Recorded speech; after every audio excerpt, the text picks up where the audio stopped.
Hello friends, Shanky kitchen में आपका स्वागत है। आज मैंने श्रीखंड बनाया है और फ्रेंड्स ये एक तरह का लो फैट डेजर्ट है। जिन लोगों को घी तेल बिल्कुल भी पसंद नहीं है, श्रीखंड उनको बहुत ही ज़्यादा पसंद आएगा। चलिए श्रीखंड की रेसिपी को शुरू करते हैं।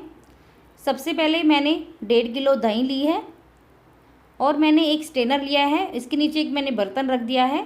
यदि फ्रेंड्स आप ज़्यादा दही ले रहे हैं तो आप स्ट्रेनर का यूज़ कीजिए। यदि आपने कम दही ली है तो आप स्ट्रेनर का यूज़ कीजिए। अभी हम एक मलमल का कपड़ा लेंगे और इसके ऊपर रख देंगे। और फ्रेंड्स ये मेरी होममेड दही है, इसकी रेसिपी जल्द ही मैं आपसे शेयर करूंगी। अभी हम सारी दही को स्ट्रेनर के ऊपर डाल देते हैं। आप चाहे तो फ्रेंड्स दही को डायरेक्ट टांग सकते हैं, लेकिन मैं पहले दही को इस स्ट्रेनर में लगभग 1 घंटे के लिए ऐसे ही छोड़ दूंगी। दही के अंदर जो पानी होगा वो निकल जाएगा। देखिए आप लगभग 1 घंटा हो गया है और दही के अंदर जो पानी था वो निकल गया है। हमारी जो दही है कितनी गाढ़ी हो गई है। अभी हमें दही को और गाढ़ा करना है, तो आप चारों तरफ से पकड़कर दही को ऐसे बांध लीजिए। और अभी हम दही को लगभग 1 घंटे के लिए कहीं टांग देते हैं कि दही में जितना भी एक्स्ट्रा पानी है वो निकल जाए। देखिए आप, हमारी दही से इतना सारा पानी निकला है, तो आप पानी को फेंकिएगा मत। या तो आप इसे नमक डालकर पी सकते हैं या आप इस पानी से पकोड़े वाली कड़ी बना सकते हैं। मैं उस रेसिपी का लिंक आपको इस वीडियो के लास्ट में दे दूंगी।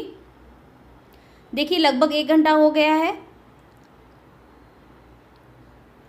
और हमारी जो दही है बिल्कुल रेडी है। अभी हम इसे एक बाउल में डाल लेंगे और एक बार हम इसे मिक्स कर लेंगे।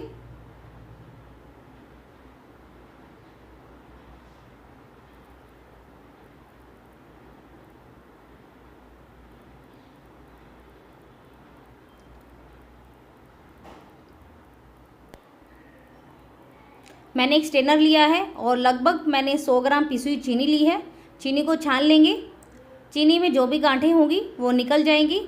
और फ्रेंड्स यदि आपकी खट्टी दही है तो आपको शुगर ज़्यादा लगेगी, यदि मीठी दही है तो आपको शुगर कम लगेगी।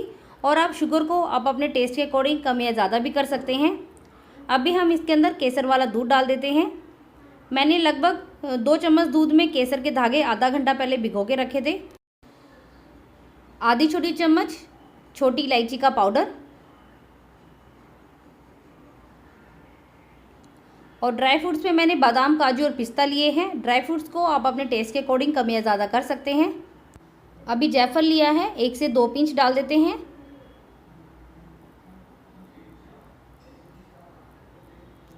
इन सब चीज़ों को अच्छे से मिक्स कर लेंगे। और फ्रेंड्स आप श्रीखंड को किसी भी फ्लेवर का बना सकते हैं जो आपको पसंद हो।